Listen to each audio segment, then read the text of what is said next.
আমার কবিতা পটভূমিকায়। দিনের বেলাতে দোলন চাপাতে মাধবী লতাতে কী যে কথা হয়, অঞ্জনা তা বোঝে না বলিয়া রঞ্জনাকে ডাকিয়া লয়।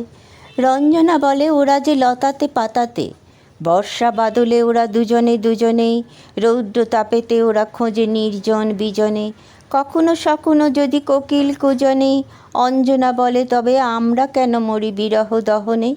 রঞ্জনা বলে যে যত কাছে রে সে তত দূরে রে, এ যে কেহ বোঝে কেহ না বোঝে। যাহারা বোঝে না সারা বেলা শুধু লেগে থাকে কথোপকথনে, যাহারা মরমে মরমে যত না সুখে তত না দুঃখে, বাঁধিতে চায় যে বাঁধন বাঁধনে। ধরিয়া রাখিতে লিখন লিখনে কাগজে কলমে, আমরা তোমরা তাহারা যারা কখন কোথায় ব্যস্ত সে কোন পটভূমিকায়।